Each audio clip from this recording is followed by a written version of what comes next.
Ang nakaraan. Dahil sa takot ni Hubert sa ating bida na tumaas ang singil nito sa mga pagkain, pumayag na lang ito na magdagdag ng 20 salamangkero kay Ghislaine na naging tauhan agad ni Alfoy ang mga ito. Bahagya ring nagtaka ang mga kasamahan ni Alfoy na lumakas na sila nang hindi nila alam kung paano nangyari. Pagpapatuloy. Salamat sa pagdating ng mga bagong salamangkero, bumilis ng husto ang pagtatayo ng mga estruktura sa buong teritoryo. Ang dating tahimik na mga lupa ay napuno ng tunog ng martilyo, ingay ng mga trabahador, at mga pagbagso ng mahika. Ngunit sa kabila ng lahat ng pag-unlad na ito, isang malaking problema pa rin ang kinakaharap nila, ang matinding kakulangan sa mga taong may sapat na kakayahan. Ang pinakamatinding kakulangan ay nasa mga administrador. Sila ang mga utak na nagpapatakbo sa lahat, mula sa pagpaparehistro ng mga bagong mamamayan hanggang sa pagpaplano ng mga ruta ng kalakalan. At habang lumalaki ang nasasakupan at dumarami ang populasyon, lalong bumigat at dumami ang mga gawaing pang-administratibo. Parang isang malaking halimaw na dahan-daw ang lumalamon sa kanilang oras at lakas. Noong una, buong sigla at determinasyon na sinubsob ng mga administrador ng Fenris ang kanilang sarili sa trabaho. Nag-isip sila na ito ay isang pagkakataon upang magsilbi ng tapat sa kanilang kamahalan. Ngunit hindi nagtagal, ang napakalaking pasanin ay unti-unting lumamon sa kanilang sigasig, hanggang sa sila'y mabigatan at halos sumuko na. Sa panahong ito, ang paghahanap ng mga taong marunong Saturday sumulat at may kakayahang humawak ng mga gawaing pangpamamahala ay parang naghahanap ng karayom sa isang malawak na dayami. Bihira, at halos walang mahanap.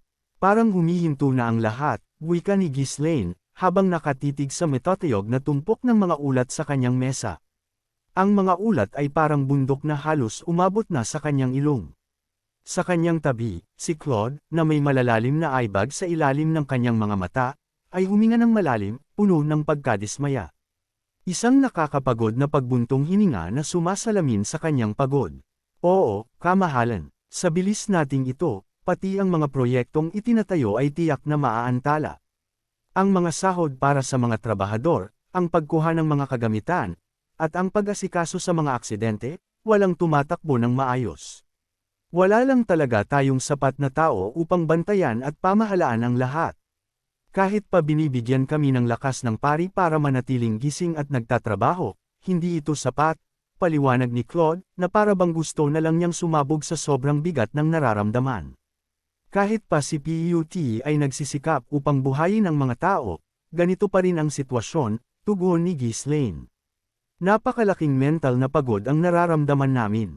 Hindi maibabalik ng lakas ng pari ang lakas ng isip namin, bulong ni Claude, na ilang beses nang bumagsak at binuhay muli. Bagamat maayos ang kanyang katawan, ang kanyang pagod sa isip ay malapit nang maging dahilan ng kanyang pagkabaliw. Malinaw na ang paghawak sa napakalaking pagdami ng trabaho ay mangangailangan ng mas marami pang administrador kaysa sa kanilang kasalukuyang bilang. Naghahanap pa rin ba kayo ng mga tao? Tanong ni Ghislaine. Opo, ngunit hindi madali. Ang pag-aalok ng pagkain ay nakakakuha ng maraming tao, ngunit walang sinuman sa kanila ang nakuha ng maayos, at mahirap silang pagkatiwalaan. Hindi namin alam kung paano o saan maaaring magpasok ng mga especially iya ang ibang mga maharlika, kaya mahirap magtalaga ng mga kritikal na gawain sa mga taong hindi pa nakikilala, sagot ni Claude. Wala tayong magagawa, nagsimula na tayong alisin ang blockade sa teritoryo. Sa ngayon, bigyan muna ng simpleng gawain ang mga hindi pa nakikilala. Hindi maaaring manatili ang blockade. Habang buhay, kailangan ng mga bagong tao, at kailangan ding ibenta ang mga yaman tulad ng pagkain at bakal upang makakuha ng iba pang mahahalagang materyales. Ito ay isang hindi maiiwasang isyu na kasama ng pagpapalawak ng teritoryo. Pagkatapos ng isang sandali ng pag-iisip, ipinahayag ni Ghislaine ang isang plano na matagal na niyang pinag-isipan. Magsimula tayo sa pamamagitan ng pagtatatag ng mga institusyong pang-edukasyon sa buong teritoryo. Ituturo natin ang mga pangunahing akademikong paksa at mag-focus sa mga mahalaga na kailangan natin, tulad ng medisina. Mga institusyong pang-edukasyon. Tanong ni Claude, nagulat sa biglaang anunsyo. Oo, sa mga mamamayan ng teritoryo, may mga matatalino rin, hindi ba? Sa kaunting edukasyon, dapat ay kaya na nilang humawak ng mga simpleng gawain. Ano sa tingin mo? Hindi masamang ideya. Kailangan din naman talaga nating itayo iyan sa huli. Ngunit dahil matagal magtayo at magturo, hindi nito masosolusyonan ang mahalaga na kakulangan natin sa mga administrador, pagtutol ni Claude. Iyan ay isa pang isyu na kailangan nating tugunan. Sa ngayon, mag-focus ka sa mabilisang pagtatayo ng institusyong pang-edukasyon at pag-recruit ng mga estudyante. Hindi tayo maniningil ng matrikula, ito ay ganap na libre. Ngunit, may gugustuhin bang mag-aral? Karamihan ay iisipin na sayang lang ang oras dahil ang pag-aaral ay hindi makakapagbigay ng tinapay sa hapag, duda ni Claude. Hindi siya nagkakamali. Sa mata ng karamihan sa mga karaniwang tao, ang pag-aaral ay para lamang sa mga mayayaman. Mas gugustuhin ng marami na magtrabaho at kumita ng pera. Gayunpaman, nilutis ni Ghislaine ang isyong ito sa kanyang Kat-Angie tanging pagiging desidido. Sabihin mo sa kanila na magkakaroon sila ng tinapay kapag nag-aaral. Bakit may mag-aaral para sa kapakinabangan ng iba? Ito ay isang pamumuhunan sa kinabukasan ng ating teritoryo. Subukan sila, at para sa mga may potensyal, siguraduhin na maaari silang mag-focus sa pag-aaral sa pamamagitan ng pagbibigay ng kanilang kabuhayan. Kung ganito sana ang pamamahala sa teritoryo ng Pilipinas, sisipagin mag-aral ang mga mag-aaral, kaso tinitipid ng mga namamahala ang mga estudyante. Naiintindihan ko. Mukhang magandang ideya nga iyan, pag-amin ni Claude. Bilang isang dating scholar, hindi tinutulan ni Claude ang plano.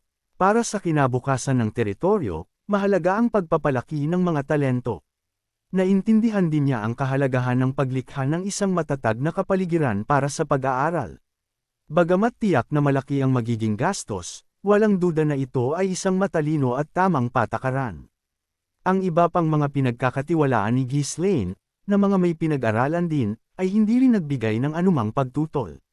Pagkatapos ng isang maikling sandali ng pag-iisip, nagpatuloy si Ghislaine, binabalangkas ang susunod na hakbang sa kanyang plano. Kapag medyo naging matatag na ang lahat, plano ko ring magtatag ng mga institusyong pang-edukasyon upang magturo ng espada at mahika sa mga mamamayan ng teritoryo. Para sa layuning iyon, magpaplano na ako ng isang bagong batas. Ang kanyang biglaang anunsyo ay nag-iwan sa mga pinagkakatiwalaan na litong-lito. Hindi alintana ang kanilang reaksyon, nagpatuloy si Ghislaine. Una, ang pagtatrabaho ng mga bata ay ipinagbabawal mula ngayon. Sa loob ng ating teritoryo, walang bata ang papayagang magtrabaho hanggang sa sila ay maging nasa tamang edad. Mukhang dapat nang sakupin ni Ghislaine ang bansang Pilipinas at nang may matutunan naman ang mga nakaupo rito. Nagulat ang lahat. Walang ganoong batas na umiiral kahit saan sa Luthnia Kingdom. Ito ay karaniwang kaisipan na ang mga bata, kapag sapat na ang edad, ay mag-aambag sa kanilang pamilya sa pamamagitan ng pagtatrabaho. Iyon ang dahilan kung bakit hindi karaniwan ang makakita ng mga batang tumutulong sa mga bukid at mga construction site. Sa isang malupit na mundo, ang ganitong gawain ay itinuturing na natural. Marami sa mga tao sa teritoryo ang utol dito. Ang mga bata ay itinuturing na pag-aari ng pamilya, makikita ito ng mga magulang bilang isang paglabag sa kanilang mga karapatan at kalayaan, maingat na nagbabala ang isang pinagkakatiwalaan. Dahil para sa mga magulang ang kanilang mga anak ay katuwang nila para may kainin sila sa araw-araw ng buhay. Hindi mahalaga. Mula ngayon, ang pagtatrabaho ng mga bata ay ganap na ipinagbabawal. Gawing malinaw na ang sinumang mahuling lumalabag dito ay haharap sa matinding kahihinatnan. Sa halip, magbigay ng karagdagang tulong sa pagkain sa mga pamilyang may mga anak. Naiintindihan po, sagot ng isang pinagkakatiwalaan na may malalim na pagbuntong hininga. Kapag nagdesisyon ang kanilang kamahalan, walang urungan. Ang pagtutol mula sa mga tao ay tiyak na magiging malaki, ngunit wala silang ibang pagpipilian. Kailangan nilang pakalmayan ang mga ito sa pamamagitan ng pag-aalok ng karagdagang supply ng pagkain. Sinubukang pagaanan ang tensyon, ngiti-ngiti niyang sinabi, hindi ko po akalain na mahal niyo pala ang mga bata. Tiyak na pupurihin ng lahat ang inyong mainit at maawang puso. Sa sinabi niyang iyon, kumurap si Ghislaine at diretsahang sumagot, ano ba ang sinasabi mo? Kung magsisimulang magtrabaho ang mga bata ng maaga, hindi sila lalaki ng maayos. Kailangan silang pakainin ng maigi at palakihin ng malusog upang maging mahuhusay na sundalo para sa teritoryo sa hinaharap. Iyan ang dahilan kung bakit ipinagbabawal ang pagtatrabaho ng mga bata. Kapag nasa tamang edad na sila, kailangan nilang sumailalim sa taunang pangunahing pagsasanay militar. Ang mga bawat hakbang ng ating bida ay laging nakatuon sa hinaharap ng kanyang teritoryo, wala itong pakialam kung gastusin ang malaking pondo ng kanilang nasa sakupan para sa mamamayan kung ito naman ay makakatulong sa hinaharap ng kanilang teritoryo. Ang pagpapalakas ng militar ay napakalaking bahagi para makitang maunlad at malakas ang isang teritoryo. Biglang naalala ng lahat kung anong uri ng tao ang kanilang kamahalan.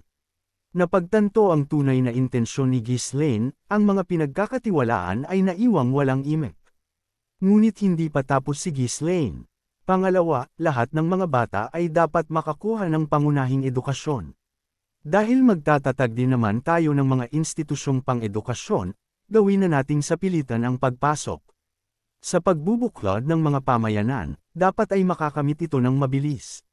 Iyan din po ba ay dahil? Tanong ng isa sa mga nakakarinig sa ating bida. Tama, upang maging isang mahusay na sundalo, kailangan ay marunong bamas at sumulat at may pangunahing kaalaman. Ito ay magpapahintulot sa kanila na magsagawa ng mas komplikadong operasyon, at sino ang nakakaalam. Sa gitna nila, baka makatuklas pa tayo ng isang pambihirang komandante. Pangatlo, ang lahat ng gastusang medikal para sa mga may sakit ay ganap na sasagutin ng teritoryo. Kaya bilasan ang pagtatatag ng mas maraming pasilidad medikal sa bawat pamayanan. Napakahalaga ng mamamayan sa ating nasa sakupan, kung sila'y may karamdaman at walang pangbayad mauubusan tayo ng mga tauhan at mamamayan, ang teritoryo ay mawawala ng saysay. Mag-recruit ng maraming doktor hanggat maaari saan man sila matagpuan. Mariing utos ni Ghislaine sa kanyang mga tauhan na ang takbo ng isip nito ay ang kasalukuyang nagaganap na ngayon sa mundo natin. Isang mabilis na pagtalon sa hinaharap ang nais gawin ni Ghislaine sa kanyang teritoryo para maunang lumakas at umunlad ang kanyang nasa sakupan. Iyan din po ba ay dahil? Tanong uli ng tauhan nito na alam na rin niya ang sagot. Eksakto, kapag mas malusog at mas malakas ang ating mga tao, mas magiging mahusay sila bilang mga sundalo kapag dumating ang oras. Ito ay magiging isang hukbo ng matitinding mandirigma. Ang tatlong ito ay mga batas na magiging epektibo agad. Umaasa ako na walang tumututol. Bagamat mukhang kakaiba ang dahilan sa likod ng mga batas, ang pangmatagalang benepisyo nito para sa teritoryo ay hindi maitatanggi. Walang tumutol sa mga batas mismo, ngunit may isang malaking issue. Ahem, si Claude ay napatingin ng awkward at nagsalita, lahat po ay maganda. Ngunit, kulang na tayo ng mga tao upang pamahalaan ang teritoryo. Habang ang mga doktor ay maaaring magturo at mag-practice ng medisina ng sabay-sabay, sino ang magtuturo at magsanay sa mga tao sa iba pang mga larangan? Sino ang magbibigay ng mga tauhan sa mga institusyong pang-edukasyon na ito? Nag-smirk si Ghislaine. Mabilis nating pupunan ang kakulangan. Mayroon akong plano para dyan. Ang pagtuturo sa isang tao ay hindi madali, sagot ni Claude nang may pag-aalala. Kailangan nila ng hindi bababa sa isang tiyak na antas ng kaalaman.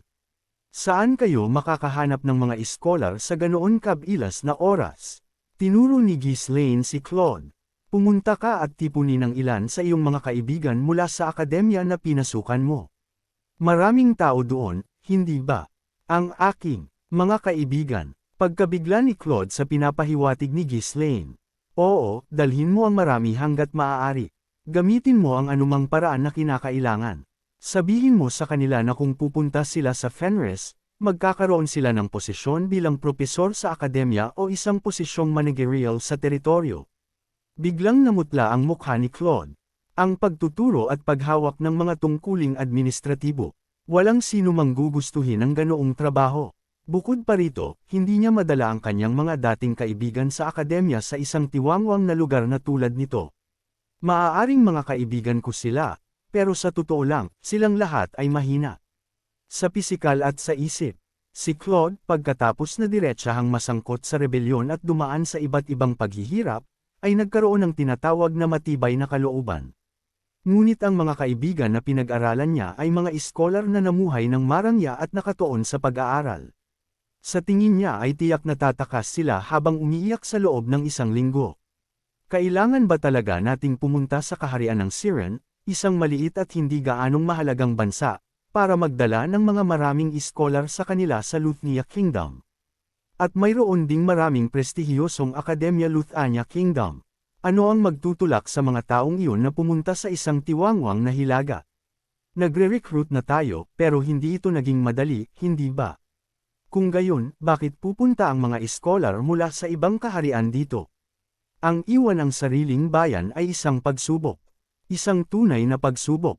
Tiyak iyon. Siya mismo, pagkatapos ng lahat, ay ang taong umalis sa kanyang bayan at nagtitiis ng isang kakilakilabot na paghihirap dito. Napatawa si Ghislaine sa argumento ni Claude. Huwag kang magkunwaring bobo. Karamihan sa iyong mga kaibigan ay tiyak na walang trabaho o nakakulong sa mga minor na tungkulin. Akala mo hindi ko alam iyon. Umatras si Claude na may nag-aalalang ekspresyon. Totoo, sino man na may kaunting pag-iisip ay maaaring mahulaan ang sitwasyon. Anong maharlika ang gustong mag-employ ng mga iskolar na konektado sa isang kamahalan na sangkot sa rebelyon? Ang mga maharlika ay iiwas sa kanila upang mabawasan ang mga hindi kinakailangang panganib. Simula ng rebelyon, karamihan sa kanila ay nawala ng kanilang mga posisyon o ipinatapon, na nag-iwan sa kanila na mamuhay sa kahirapan. Ang dating kamahalan ni Claude ay isang respetadong iskolar sa kaharian ng Siren, at marami siyang disipulo. Si Ghislaine ay nagsalita at nagpatuloy. Nakakamit mo na ang posisyon na maging punong tagapamahala sa isang malaking teritoryo. Hindi ba dapat tulungan mo ang iyong mga nahihirapang kaibigan? Hindi ba masyado namang ikaw lang ang namumuhay ng maayos? Wow, ako pa talaga. Kinuskos ni Claude ang kanyang dibdib sa sobrang pagkadismaya. Namumuhay ng maayos. Ako, namumuhay ng maayos, ano ka ba? Mas gugustuhin ko pang itapon ang lahat at tumakas na lang. Ang dami ng trabaho ay nakakabaliw, na halos hindi siya nakakatulog ng maayos. Paano iyon naging, namumuhay ng maayos? Nahihilo sa bigat ng sitwasyon, natomba si Claude bago niya naibalik ang kanyang balanse at sumagot. Sa totoo lang, mahirap ang sitwasyon na hilingin sa kanila na pumunta, at alam mo yan, bulong ni Claude. Kahit hindi niya diretsyong kasalanan, totoo na ang insidente ay nagbigay ng katwiran sa kanilang mga maling akusasyon. Dahil sa pagkakasala, pinutol niya ang ugnayan sa kanila, kahit na gusto niyang tulungan sila. Ngunit dahil siya ay isang, di binabayarang alipin, wala siyang paraan para magpadala ng pera. Paano niya hihilingin sa kanila na pumunta dito at magdusa? Ngunit binaliwala ni Ghislaine ang kanyang mga alalahanin. Naiintindihan ko, ngunit ang pagbaliwala sa problema ay hindi solusyon, hindi ba? Ano ang magagawa ng mga iskolar na nahaharangan ng karera doon? Kahit mahirap, mas mabuti para sa kanila na pumunta dito at gamitin ang kanilang mga kakayahan. Hindi siya nagkamali. Ang pinakabigat sa damdamin ni Claude noong siya ay nahihirapan ay ang kawalan ng pag-asa sa kinabukasan.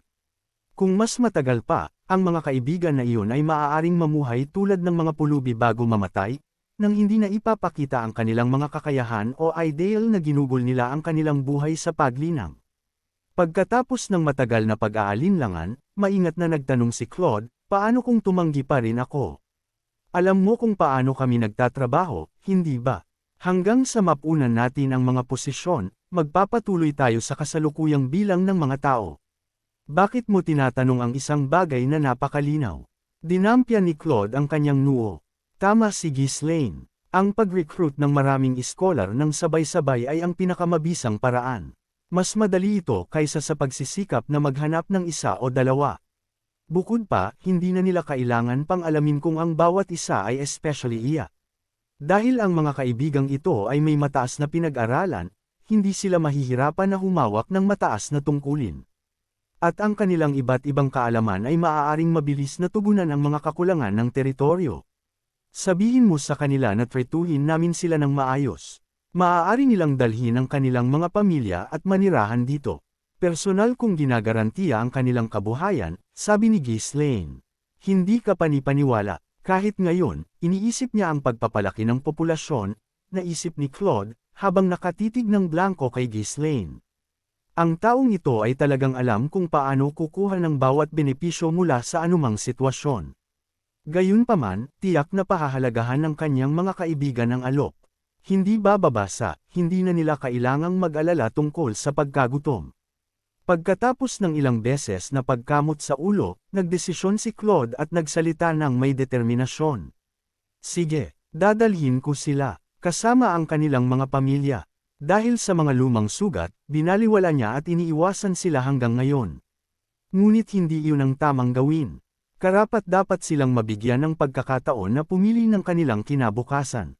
At hindi ito tungkol sa pag-aalis ng kanyang pasanin, tiyak na hindi. Ngumiti si Ghislaine ng may kasiyahan.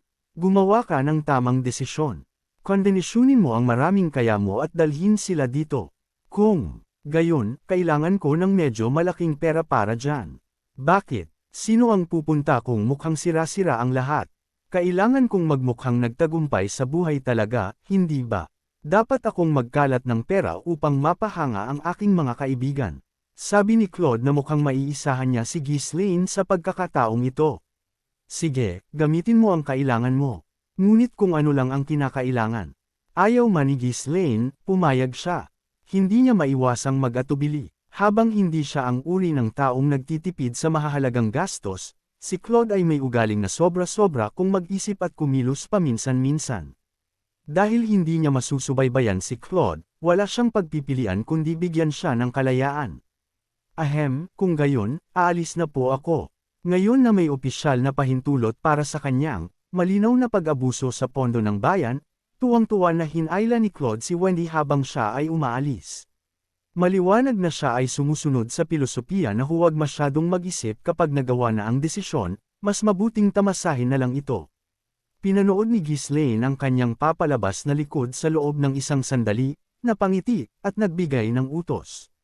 Gillian, dalhin mo ang 50 kabalyero at 200 sundalo upang mag-escort sa kanya.